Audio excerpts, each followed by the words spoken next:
మధ్యాహ్న భోజన కార్మికుల సమస్యలపైన నిజామాబాద్ జిల్లా కలెక్టర్ కార్యాలయం ముందు ధర్నా నిర్వహించడం జరుగుతూ ఉన్నది. ప్రధానంగా నిజామాబాద్ జిల్లాలో మధ్యాహ్న భోజన ఏజెన్సీ కార్మికులు వాళ్ళ అకాడమిక్ ఇయర్ ప్రారంభం నుంచి పనిచేస్తున్న జూన్ జూలైలో ఆందోళన చేసిన సందర్భంగా జూలై వరకు వాళ్ళకి రావాల్సినటువంటి బిల్లుల్ని చెల్లించడం జరిగింది. కానీ ఆగస్టు నుంచి వాళ్ళకి రావాల్సినటువంటి వంట బిల్లులు పెండింగ్ పెట్టడంతో దాదాపు 8 కోట్ల రూపాయలు ఇవాళ ఒక్క నిజామాబాద్ జిల్లాలోనే మధ్యాహ్న భోజన ఏజెన్సీ నిర్వాహకులకు కార్మికులకు రావాల్సినటువంటి అవసరం ఉన్నది.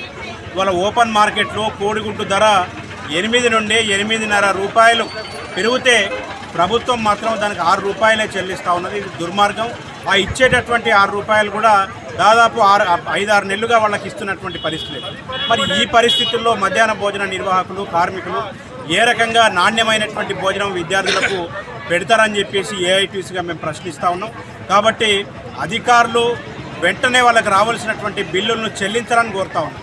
రెండోది, రాష్ట్ర ప్రభుత్వం రేవంత్ రెడ్డి గారు గ్రీన్ ఛానల్ ద్వారా మధ్యాహ్న భోజన కార్మికులకు ఏ నెల కా నెల వాళ్ళు పెట్టినటువంటి బిల్లుల్ని చెల్లిస్తామని హామీ ఇవ్వటం జరిగింది. ఆగస్టులో హామీ ఇస్తే ఆగస్టు నుండి నేటి వరకు కనీసం ఆ గ్రీన్ ఛానల్ ఉందా లేదా దాని మీద కూడా స్పష్టమైనటువంటి ప్రకటన చేస్తున్నటువంటి పరిస్థితి లేదు. డిఈఓ గారిని కలిసినా, ఏ అధికారులను కలిసినా, హైదరాబాద్లో కమిషనర్ గారిని కలిసినా కూడా గ్రీన్ ఛానల్ నడుస్తుంది, వచ్చే నెల నుండే మీ అందరికీ కూడా గ్రీన్ ఛానల్ ద్వారా బిల్లులు వస్తాయని చెప్పేసి చెప్తా ఉన్నారు. మేము ఆగస్టు నుంచి అడుగుతూ ఉంటే ఆగస్టు నుంచి కూడా ప్రతి నెల వస్తాయని చెప్పేసి చెప్పడం తప్ప ఇవాళ జనవరికి వచ్చినా జనవరి ఇప్పటి వరకు కూడా ఏ ఒక్క నెల బిల్లు గ్రీన్ ఛానల్ ద్వారా ఇచ్చినటువంటి పరిస్థితి లేదు.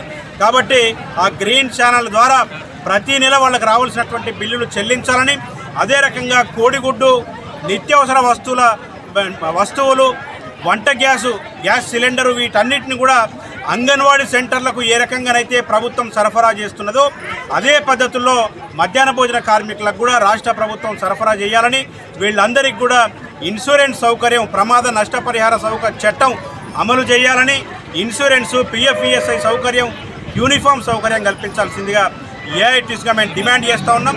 ఇవాళ జిల్లా కమిటీ పిలుపులో భాగంగా మెరుపు సమ్మె చేయడం జరిగింది.